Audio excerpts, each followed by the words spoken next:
I'm Paranormal Pete, and I'm on a journey to seek answers to the questions that have crossed all of our minds. What happens to us when we die? Is there an afterlife? I'm a regular guy who discovered the gift of psychic mediumship in my 30s. My passion for history and the unknown have put me right here, right now. My mantra for anything paranormal is, we don't know much and anything is possible. Join me as we find our way through the stories, evidence, and experiences of the paranormal and beyond in search of answers, even if that leads to more questions. Are you with me?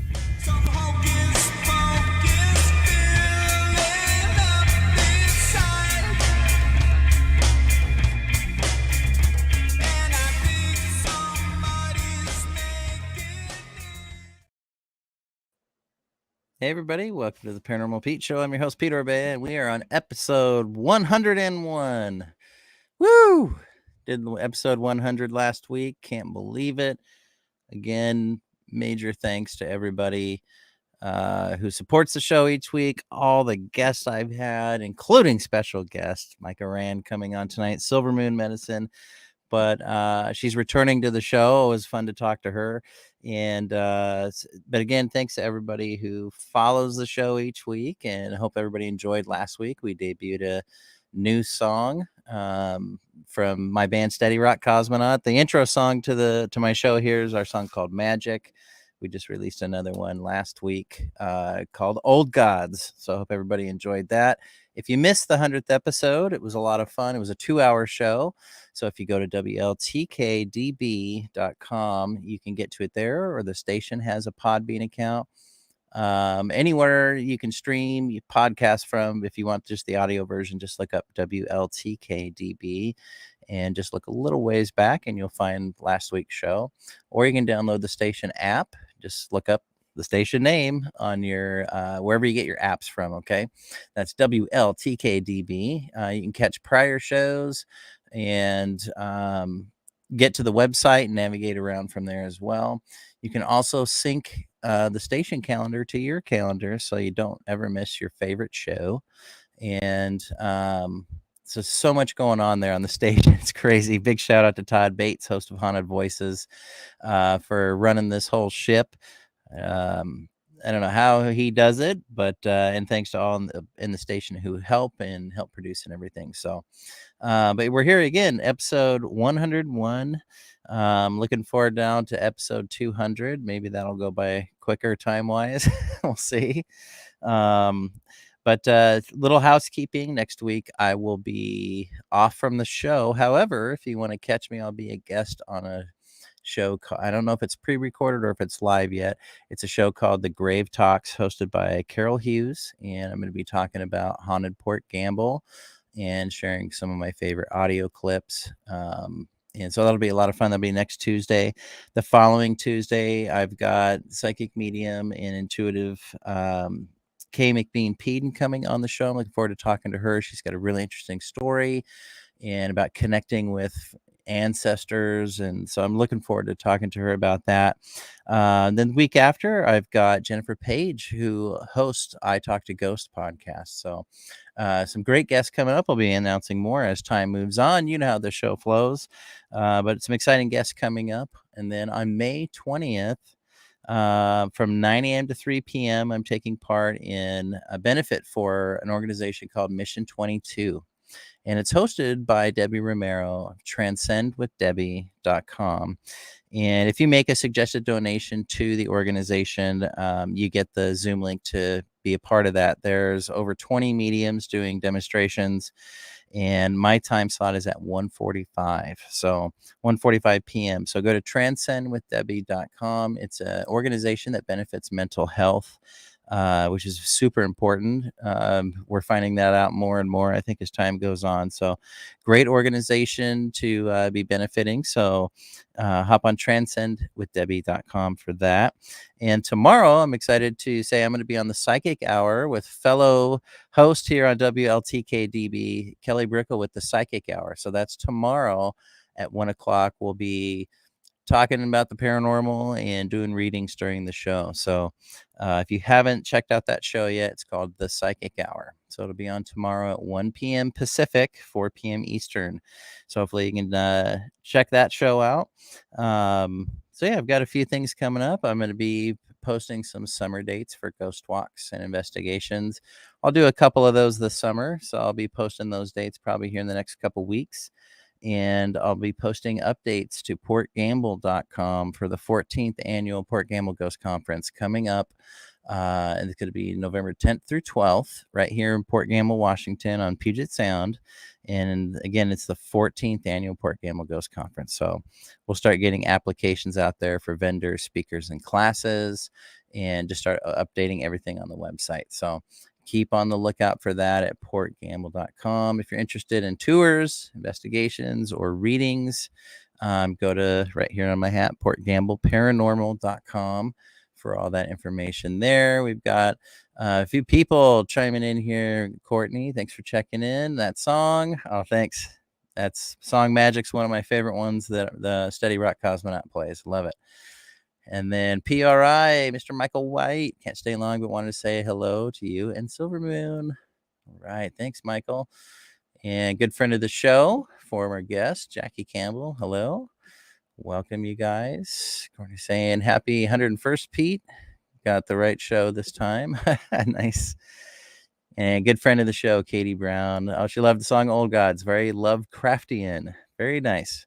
I'm sure our singer would like to hear that. And Courtney again, working hard. How does he do it either? I'm exhausted. Yeah, Todd's working very hard, keeping this whole ship running. Well, let's bring on our special guest for tonight. And she's somebody that I met, I don't know how many years ago. It's maybe 10 years ago, I think. Something, my time just flies. But I always seem to get, almost always get to be booth neighbors at conferences with her, and it's a lot of fun. I always joke around with her that I felt a disturbance in the force when she's around, and it's a good disturbance. But my guest tonight's known by her spiritual healer name, Silvermoon Medicyn. She's a metaphysician. Her life threads are woven between symbiotic psychic vampirism and spirit walking with a focus on hoodoo, new age healing, and pranic energy work. As a master level metaphysician, her practice assists clients with awakening symptoms, grief, and people looking to balance the dark and light with themselves. Tools often used are crystals, herbs, oils, rattles, acupressure, and pranic energy healing that she offers to the public at healing fairs, local Pacific Northwest shops, along with the paranormal and pagan events. She offers personal and long distance healing on her Silver Medicyn blogspot and Facebook, along with a large collection of educational videos that she maintains on her YouTube channel. Find some of her conjures and wares at www.silvermoonmedicyn.com, and that's MEDICYN for medicine.com. Let's have a big show welcome for Mica at Silvermoon Medicyn. Welcome. Hey, Pete. Thanks. Hey, welcome back. And I mean that in the best way when I say there's a disturbance in the force. That doesn't mean a I totally know you're joking when there usually is a disturbance in the force, but you and I together. Exactly. And I think, we've known each other probably since around 2012 or 2013 when I started doing the Oregon Ghost Conference and vending my wares there. So yeah, and then the Port Gamble one too. So, and you've been a speaker in Port Gamble and at Oregon as well. You have a different take on things and a different experience than I think a lot of people have, and I really like that you wear that proudly. That it's part of you. It's part of you. It's part of your work, and so let me ask you this: in your bio, you have, and I think it's really interesting that you help people get in touch with or look into the lighter side and their darker side. Mm-hmm. And talk a little bit about both aspects of, someone's light side and dark side. What is it you're looking for in each one of those sides?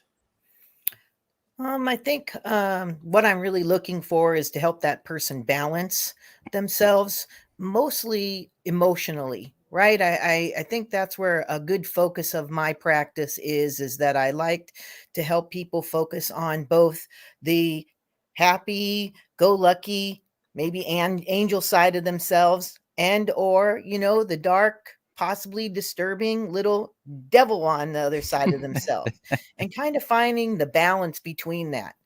I've mentioned on other shows that if I had $1 for every person that said, you know what I'm going to tell you is you're going to think I'm crazy, I would be a billionaire. I mean, because everybody that comes to me thinks they're crazy, and really they're not. They're just really at a aspect of what I call awakening and coming into the cognitive understanding that something else is out there, or there's something more about themselves and they just don't know how to get in touch with that.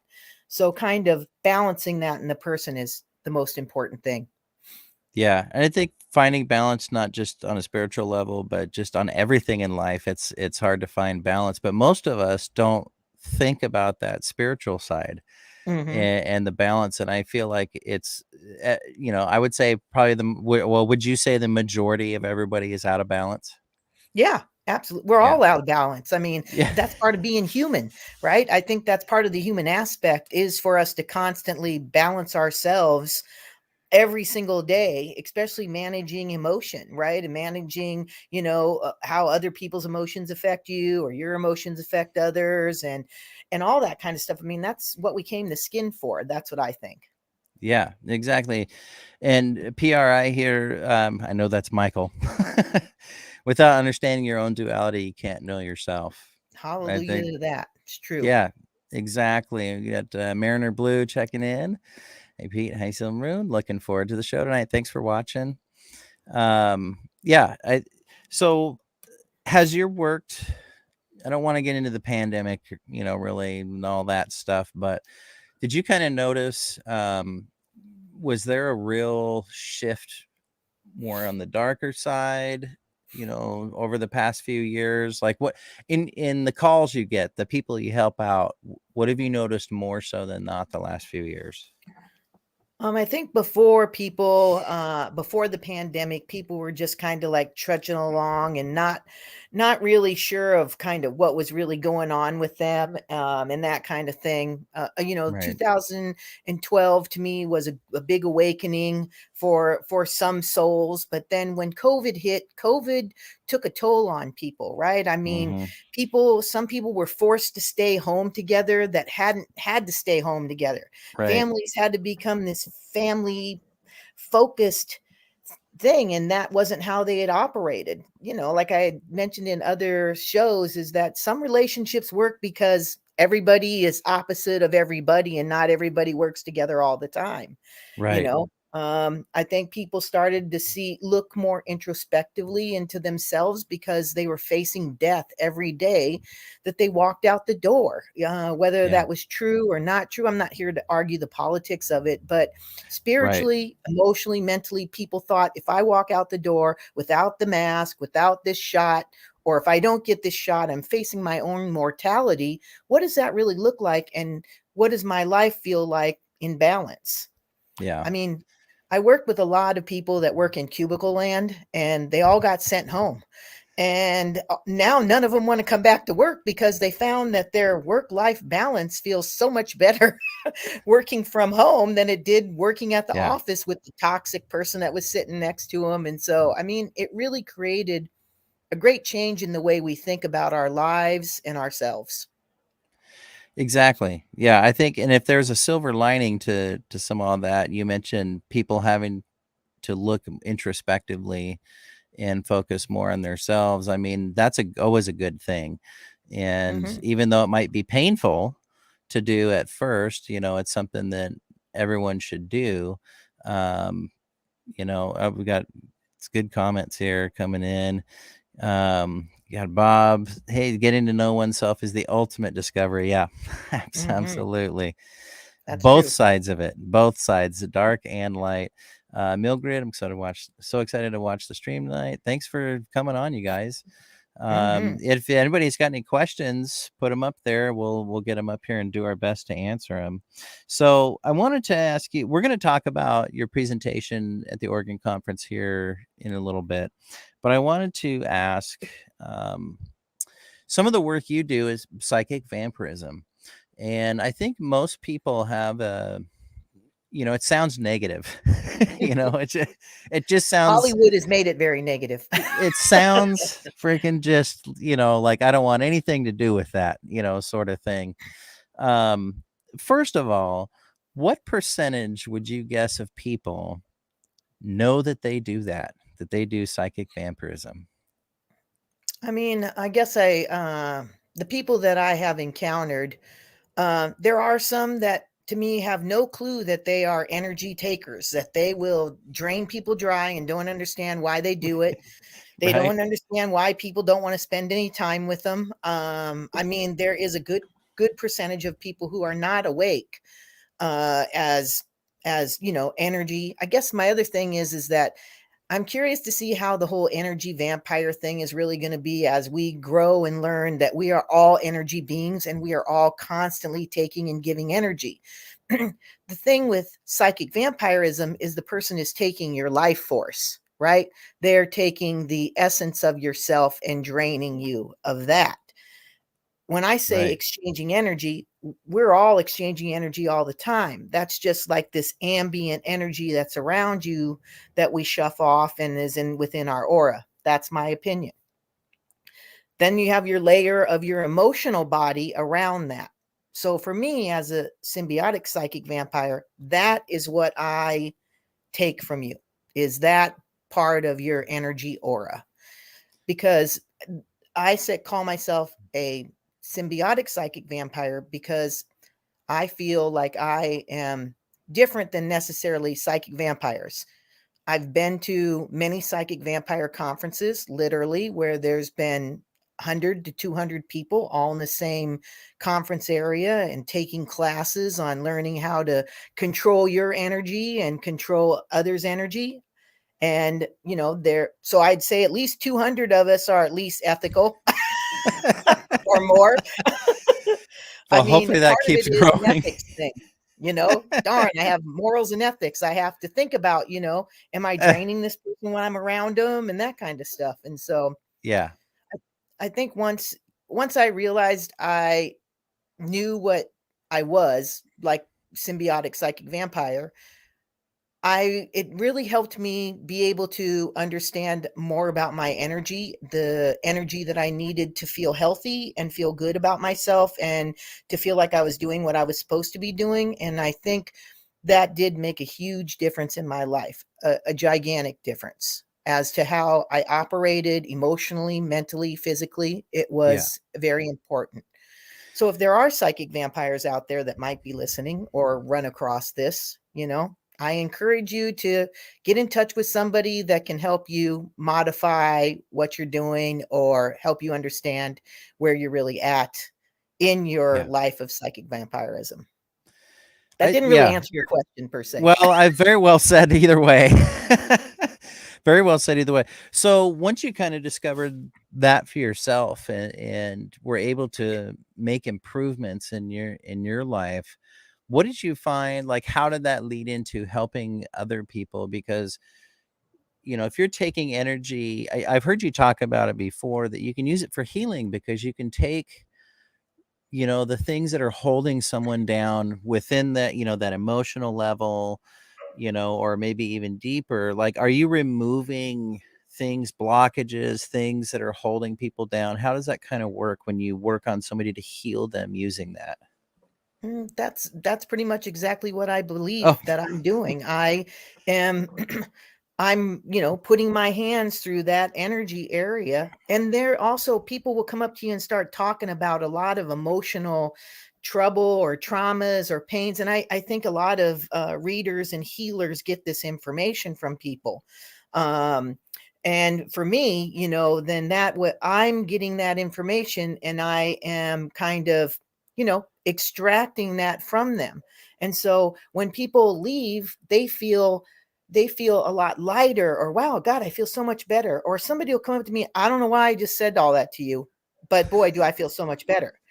And what I believe is that our life force that runs throughout our body, from Mm-hmm. top to bottom, right? Mm-hmm. That life force, when we have too much heavy emotional baggage and trauma and stress in the physical body, all that push pressure on filling up your life force, right? And so I believe that when we take this away, this feels lighter, as people have said, then that allows the life force to build itself back up. So that's my thought, is the reason for them feeling better, because the life force itself is allowed to elevate itself, if that Right. makes sense. I mean, so what's the difference between someone else doing Reiki, right?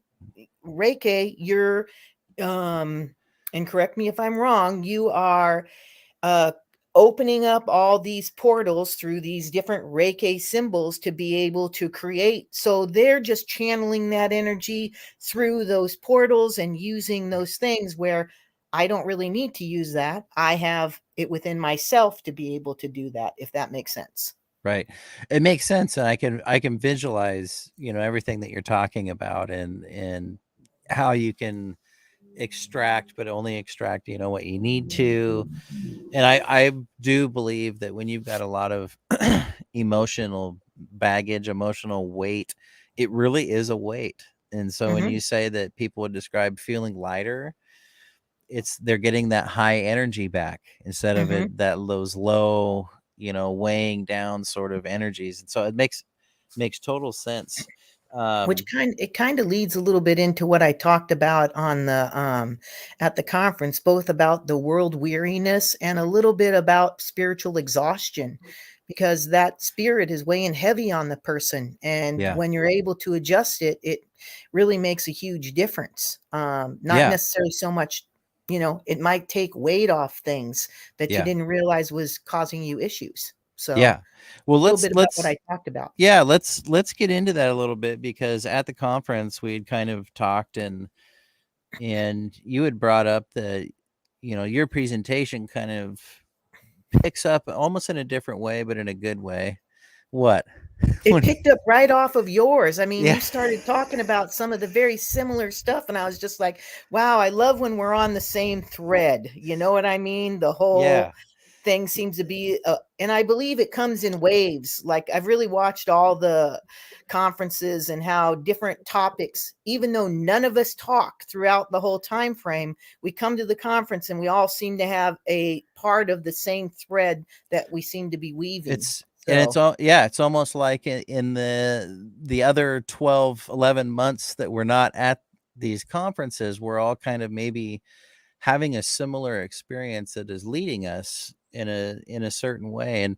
And so I did my presentation here on the show a couple weeks ago, but my thought process on my whole talk, which leads into yours, was, well, we know the dead affect us, in many different ways. mhm. But most people, I don't know how many people think about how we affect the dead, and all the things that are leaving our energy everywhere we go.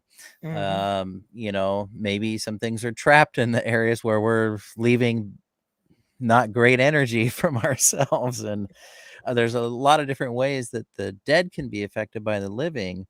And then your presentation was living among the dead. And so tell us a little bit about where you picked up from me and got a lot more in detail. And I think a really nice, a whole train of thought that you had going on there. So you talked about living among the dead. Tell us a little bit about what the whole thing entailed.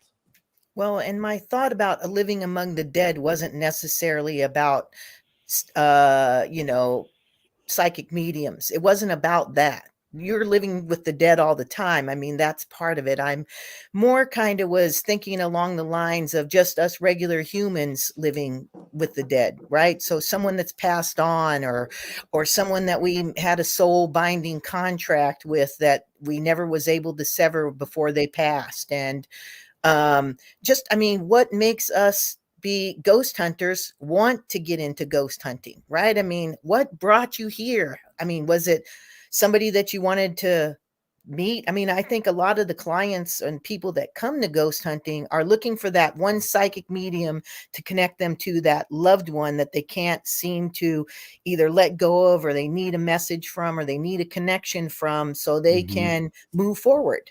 And that's what my talk was really all about, was about grief, kind of what grief looks like when you over grieve, when it hangs on for sometimes years for some people, and how that equates to soul loss. And understanding what soul loss really looks like. And when does grieving, yes, grieving will come and go, and it's going to ebb and flow. And I'm never going to deny anybody the right to want to continue to, live the memories of the person that they have a contract with, right? They're meant to teach us something. That's why we come here to the body and skin. But, is to understand when to let that go so you can begin to live again. That's, when does it become unhealthy for you anymore?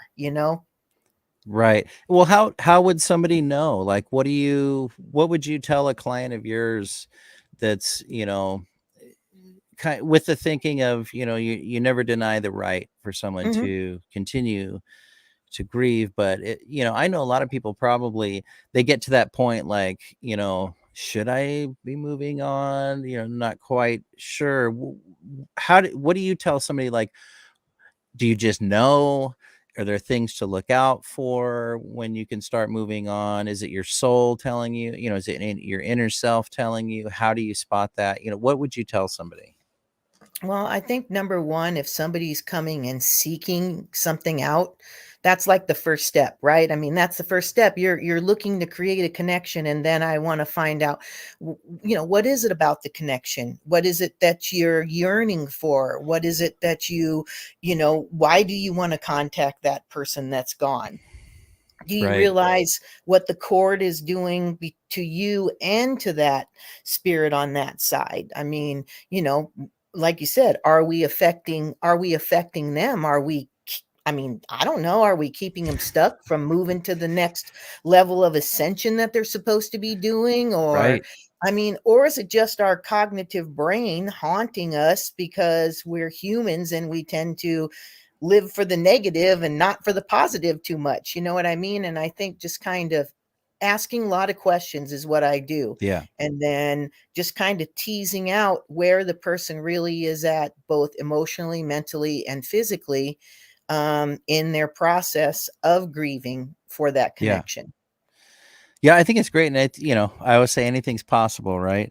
But Anything's possible. Yeah, and it's different with everybody. And I have had readings in the past where the message, from the other side was to for the person on this side, to in the skin, to let go, because they needed to be let go so that they could go to their next level, so that they could go through the light and wash off everything, and then they would come back and visit, but they needed to be let go. So I think it's totally possible, at least from my experience, that, as much as we want to hold on to someone we love that transitions over, we need to, sometimes have, it's not everybody, it's not every time, but like, we need to have that where we can let them go. Let them go become their highest and best self. Let them go to take that next level on the journey. And you kind of touched on something that's why we're here in the skin. That's why we come here. So let me ask you this before we take a quick station break here.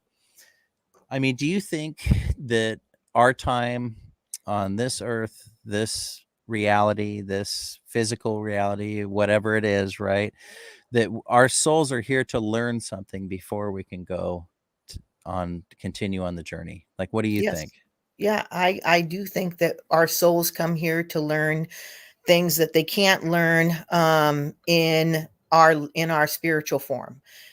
Right. My experience with my daughter passing away was that once she passed away, and she came to me a couple of days after then as this amazing seraphim angelic being that I never knew about how she loved people unconditionally. I don't care what they did. There was always something good in that person. That energy alone tells me that what I feel now is that we really do come here to learn lots of different things that only the skin and trapped in our cognitive mind can teach us. Yeah, I totally agree. And when you talk about that, and especially when you bring up your daughter, I was just feeling so much energy when you were talking about that. It's impressive how much energy that was. So thank you for sharing that. We're going to keep talking about some of the tenets of what you presented at the Oregon Ghost Conference when we come back. We're here on WLTK-DB, and we're going to take a quick station break here on the Paranormal Pete Show. I'm your host, Pete Orbea, with special guest Silvermoon Medicyn here with us tonight. Great friend of the show. Stick around. We got another bottom half of the hour here to get through. So stick around. We'll see you in here in just a second.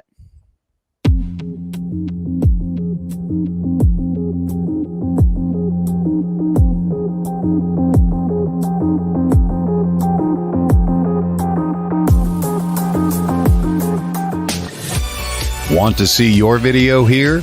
Sponsor WLTK-DB Talk Radio and watch us make that happen. With your paid sponsorship of $80, you receive a professional produced audio, video, and banner placement on our station. Not only does your sponsorship air during our live shows, but also replayed on our podcast and heard by hundreds of like-minded people. Visit WLTK-DB.com to get started and find out just how hard we work to get you noticed.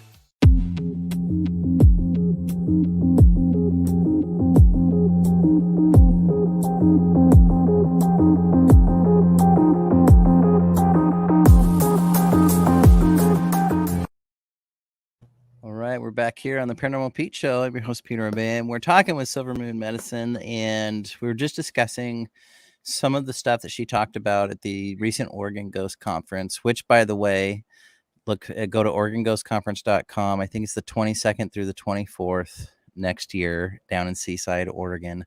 And I hope you'll be speaking again, and I may have to twist your arm to come speak at Port Gamble again because you have such an interesting perspective on the work you do that I find to be not vastly, but it's just different. It's just a different way to look at it. So I hope I could twist your arm to come and speak on something else. I'm going to keep pushing you to get out of your comfort zone and keep getting deeper and deeper because it's fascinating. So thank you. Thanks. It's good for me to hear that. I'm not a ghost hunter. So for me, it's like, what do I want to talk about that's going to relate to what ghost hunters would want to know? So that's where it is, that I want to make sure that I'm speaking about something that everybody would be interested in. And I, this time seemed to was given to me like here you go. This is what you're going to talk about, whether you want to or not. Well, I think it's an important part, when you can be in a group setting in front of people. If you can open minds, like in paranormal investigation field, there's, you want to be pragmatic with your investigations. You want to try and get the most credibility out of what you're doing, what you're putting into it. But at the same time, I think you have to be open-minded, and kind of the perspective that you're bringing is a way to open minds to, other possibilities and the human element too. It's not just ghosts, but it's like the human element to the whole thing, like how we are, soul loss, spiritual hygiene, all these things that can play a factor in an investigation or whether you're working a case or whatever, but we don't ever think about it. We're focused on what's in front of us and what we're trying to find. But if we can understand ourselves as investigators, and I think that's where what you bring to the table is helping everybody find something in themselves that they didn't know before, and it will help approach the field of the paranormal differently, maybe with more success, right? Yeah, absolutely. Because one of the gentlemen that said we got to be working on ourselves is the ultimate goal. Yeah, right. And that's the ultimate way to open up your mind, is to learn about yourself and discover things there. That's great. We got Courtney commenting here. Says, I have a friend who's grieving, and this is also a very taboo topic. So that's awesome to hear, and would love to hear more on the topic of grieving and how to forgive yourself for not being the best kid. Well, first of all, don't think you're not that you're a bad kid. Try and change that mindset. Well, we'll talk a little bit more about that, I think. So, part in a little bit of your presentation, you had talked about spirit guides, angels, kind of however people want to think about it or however it works for them. And I was curious to know, do you know your spirit guides? How does that work for you? I do know the energies that I work with. I have Babaluai, who is a hoodoo deity, that he is the one who governs all of disease and infections, and he was very strong during COVID times for me, and kind of us understanding that. But he also works with healers, and he calls them his children, because we're here to help heal people of their ailments and spiritual needs and things like that. I've never been a big angelic person. I've always been more of along the darker lines of things, because I practice left-hand path work and things like that. So after my daughter passed away, and I had some angelic experiences when I was a child, like I had discussed at the conference with my mother passing away, I really didn't feel anything like what I felt with my daughter. I had angelic experiences, but nothing that ever grabbed me and shook me like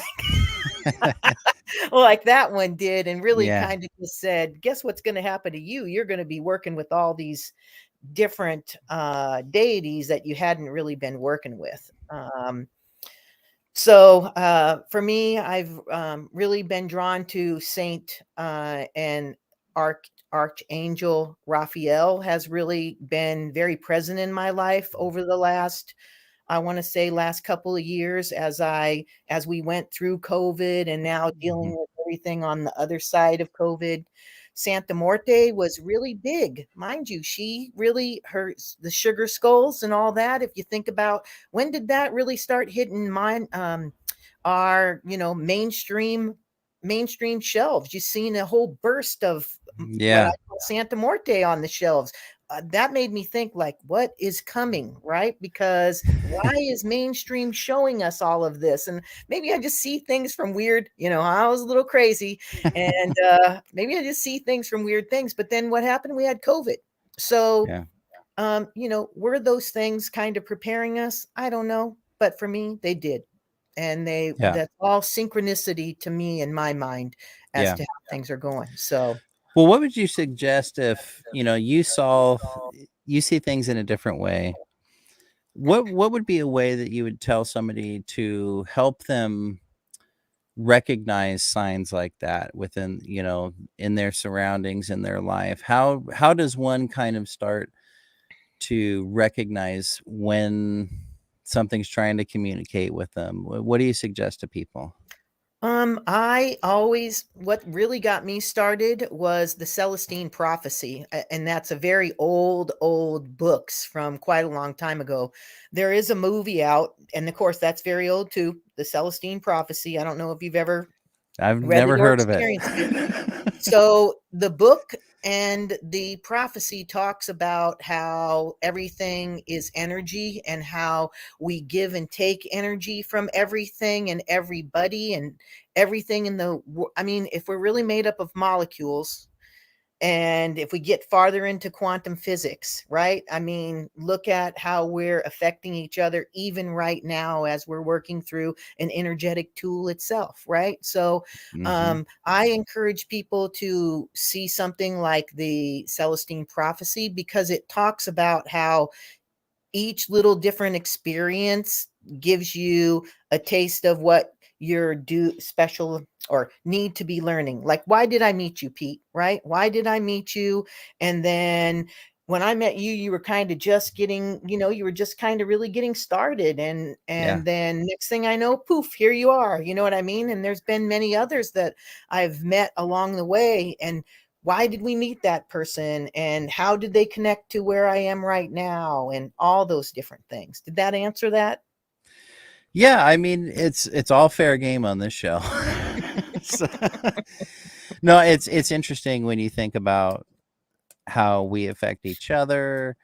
Why did we meet 10 years ago, and how does that get it to now where you're at in your life?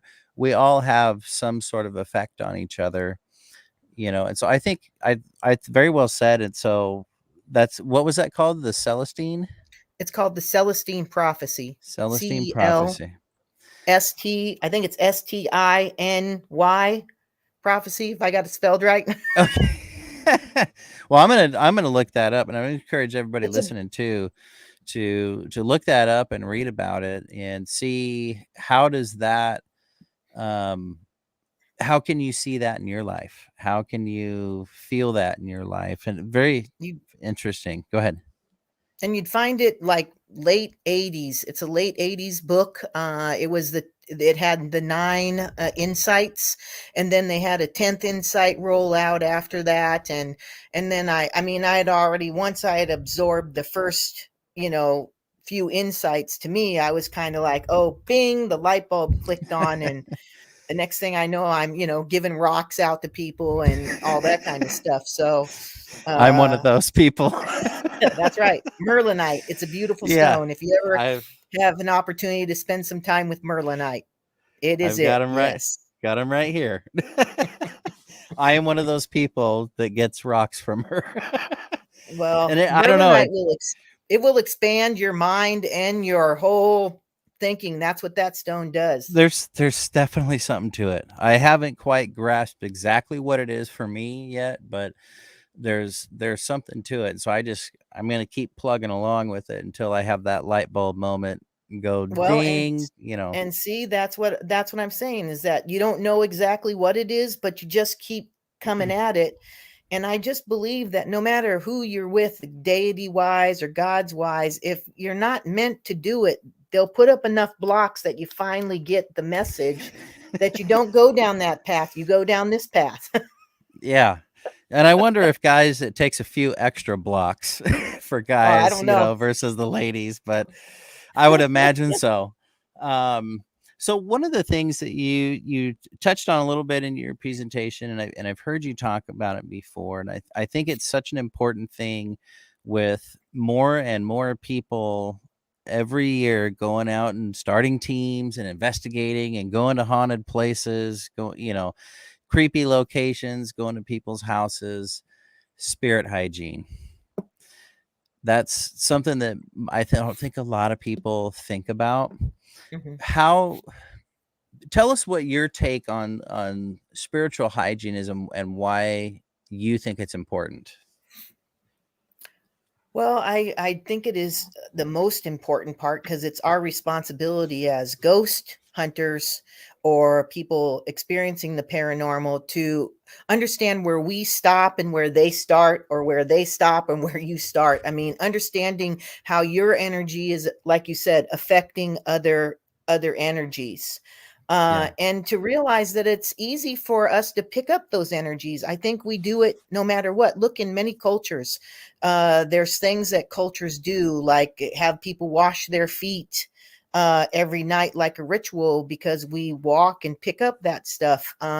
There's other rituals. There's other ones where you take your shoes off at the door, right? So you're not getting the carpet or the floors dirty, but you're also not tracking that energy in that might be.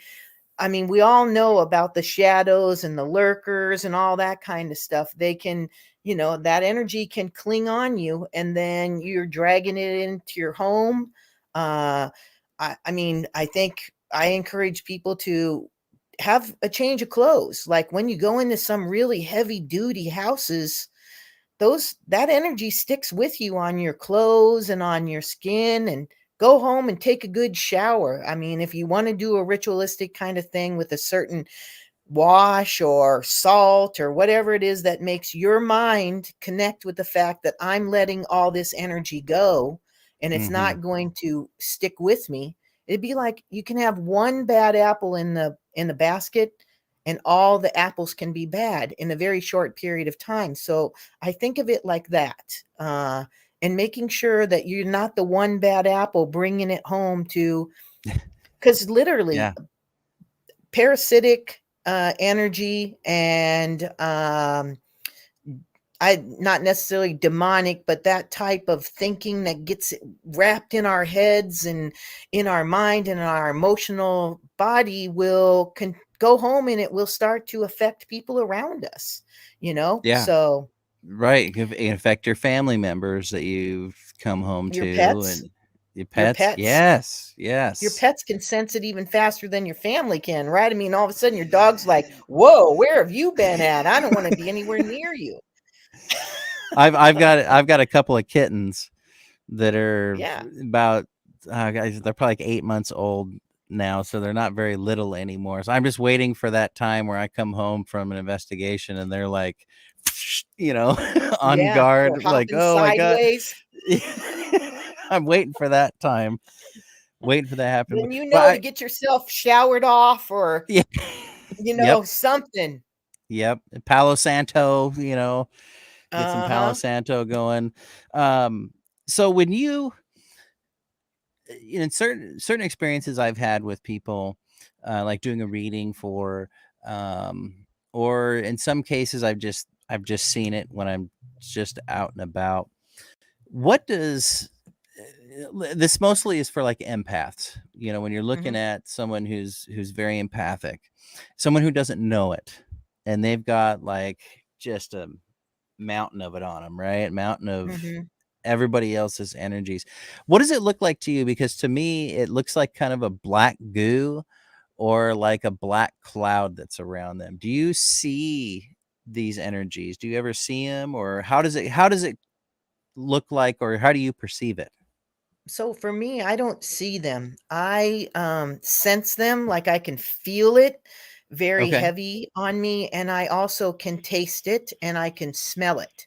So like for someone like what you were describing, they might to me they'll smell really super, maybe there might be a rotten smell to them, or a taste in my mouth that'll be taste like dirt and metallic or something along those lines that just it makes my saliva glands kind of start to, like when you're smelling something, it Yeah. makes my saliva glands really start, and then it kind of just starts to affect me all up in this area. uh Interesting. and that's kind of how I really do sense most everything when it comes to energies. Okay. Oh, that's really It's like I cool. can say I Well, could smell something rotten around here, and I might not necessarily be smelling anybody bad. Or even if it's an energy that's not alive, I mean, not even an yeah. empath that's full of sludge, I'm smelling, like something else around, I'm catching a whiff or a vibration or something Yeah. that's giving me that. Interesting. What so in the work you've done, and in your line of work anyways is helping people. Mhm. And day job and night job. You're 24-hour help social worker, it feels like. yeah, it's kind of what being a medium is kind of like too. Yeah, definitely. And I think you're very in touch with that side of things. But you know, what's been like what's been the hardest thing for that you've encountered that's not like a one-off, but it's something that maybe comes through every once in a while as a challenge in your work? What's something that you're still learning about? I know we're always learning. I know you're always learning. You're in it for the right reasons, and to learn and expand and discover.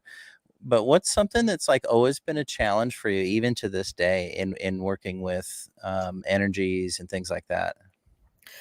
For me, it's been having people understand their mental health and their actual mental health situations that they're in, Hmm. and being able to equate those symptoms together with, I mean, many of us get these calls and, they're getting all this energy happening, and we go there and there's nothing registering. And then we go and say, we didn't find anything, and they're calling us again. Right. And more times than not, that person is either a guidepost, what I call a guidepost in the sea of souls, and they're attracting those energies, Right. and or they are somebody that's very mentally unwell, and they're not medicated, they're not taking care of themselves appropriately, and helping that person kind of blend the human aspect of themselves with the spiritual aspect of themselves. I mean, I've had some real challenging people in my life, and people that, I've worked with to help them, guide them to, again, like I've said before, therapy is not a bad thing. Therapy is good for you. They're not going to lock you up and say you're crazy and make you take medication unless you really need that. You know what I mean? It's not like a psychiatrist. It's a therapist or somebody just to talk to. And I feel like many of us don't do that. And because of the stigma of mental health. So that's the challenging part for me. Yeah, I was just kind of curious, what you kind of run into a lot with that's, a challenge for you to tackle, each and every time it comes around. So thank you for sharing that. Not everybody, wants to share what's a challenge for them. But let me ask this on the flip side then. What's the one like rewarding thing that you always get from your work? What is it that, like, we talked about symbiotic psychic vampirism, right? You're giving and taking. So what is it for you that is like, yes, this is awesome, this is why I'm doing this? What is that thing for you? For me, I just feel like I'm spiritually complete. Like I feel like I've wandered this planet probably bazillions of times, and maybe I'll never get off this planet for real. They're going to say, oh, there she is, send her back, because I'm destined to roam the earth as a traveler and just continue to heal people that are here. I just feel like I've done it a million times at this stage in my life, and I don't foresee an exit. But I mean, what makes me feel good is when somebody actually feels good, or what I've helped them understand, and they put those dots together that gets them to whatever it is they were wanting to get to, whether it was to open up something in their life and then they are able to grasp that and feel better. I mean, for me, that's what the whole thing is about. I'm here to help heal, and nothing I have is sacred nor secret nor anything specialer than anybody else, right? Yeah. I'm really just a human, and I'm here to do what I can do.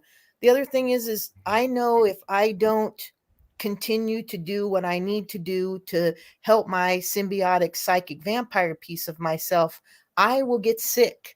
I will not be well. It will play a toll on my emotions and my physical body and on my spirit. And so, the gods know how to slap you down real quick if you're not staying focused. So, it's always a balancing act with them. Yeah. Well, I mean, so it sounds like, have you gone through some of those bad parts of what you were just talking about, like to learn that, Yeah. I need to like, stay on this path. Like, so you've experienced some of that yourself, that where you've kind of learned, I don't want to say like, you're staying in your lane, but you've learned like where the good spot is for you. So you've gone through those hardships.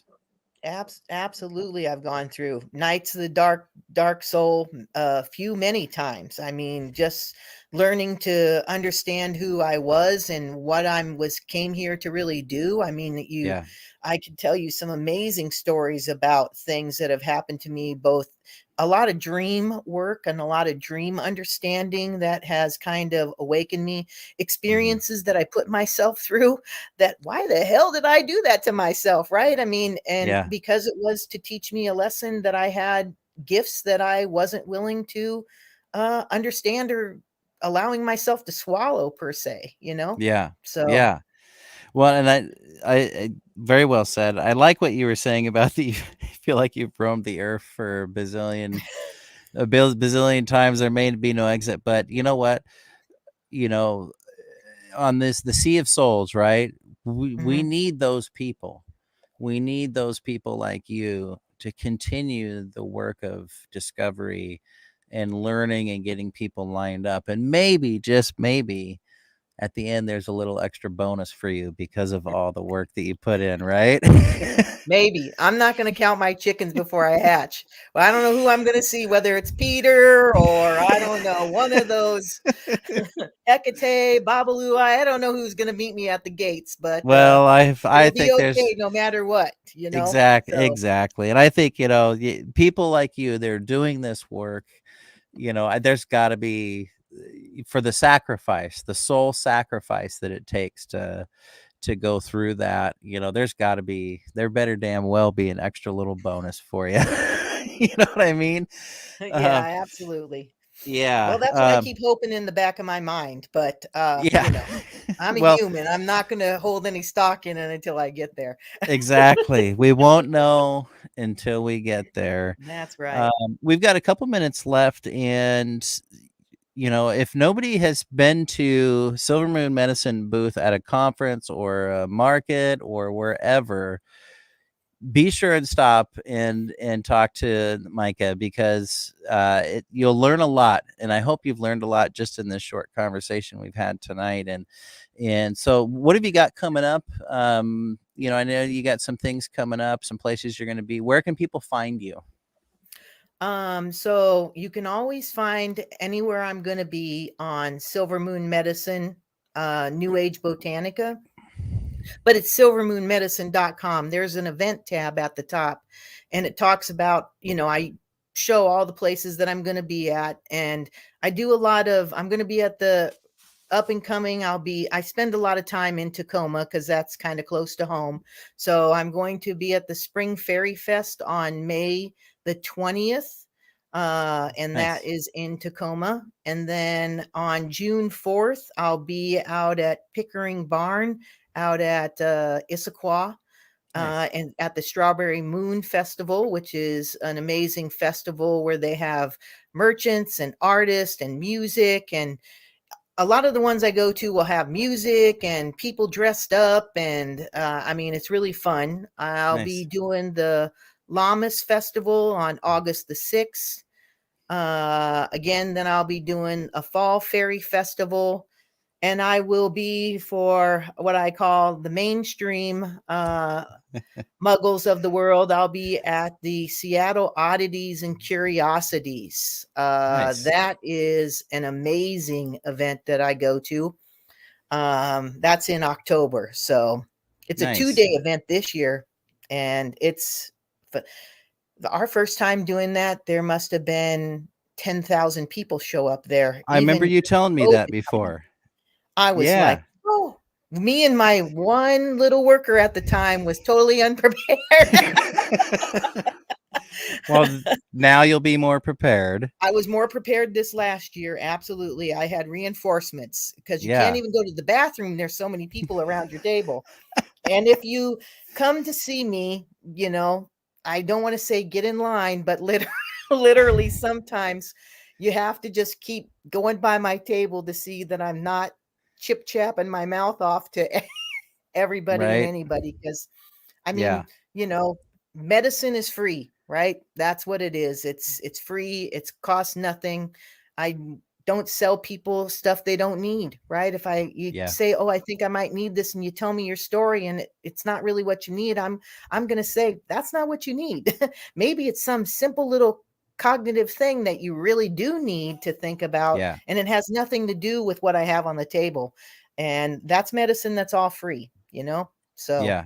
And I love that you're putting it out there in the world, and just the way. Go ahead. I was going to say, the gods gave me a regular full-time job that pays my bills and everything else. My Silvermoon Medicyn business is really like a nonprofit that I really continually do for planet Earth and the people that I serve, so. Yeah. Making us better one soul at a time, damn it. Hey, that's what it says on the back of my shirt. Not damn it, that's not on there, but It should be. It should be. I call it serving souls. Yeah, gosh. Well, I put your website up here on the comments here. So everybody, wherever you're watching from, go to her website, see where she's going to be at. Lots of events coming up. And then hopefully, at the Port Gamble Ghost Conference as well. You've been a great friend to Port Gamble and all the residents here, all the long term and the short termers. Well, I'm not trying to cross none of them over unless they come specifically and ask for something like that. Right, exactly. No, I appreciate that, and I don't do that at places, unless it's like they're wanting to and they're stuck, and I just don't feel it's my place. It's not my thing, Nope. and I'm fine with that. But thank you so much for everything you shared tonight. Hope everyone out there got something great they can walk away with from the conversation tonight. I think, I love what you're doing. Keep it up. I want to have you back on, probably as we get into quote unquote spooky season. I'd love to have you back on before the Port Gamble conference and see how all the events are doing, and be sure everybody, if you can, go to one of these events that she'll be at and stop by and say hi and see what she's got to offer. And again, thanks for sharing everything that you did tonight. It's always a blast talking with you, even though we give each other a hard time. That's what it's all about. That's right. Keep us on the right side of the path. That's right. Exactly. So at the bottom of my website is a place to be able to write me an email. So if you send me an email, takes me a couple of days to answer back to people, but I'm willing to chat about things or do a little quick Zoom talk if we need to, and all that. Like I said, that's free as long as I got the time to be able to spare and the energy to be able to assimilate and give. So that's very all. Kind. Very kind, very kind.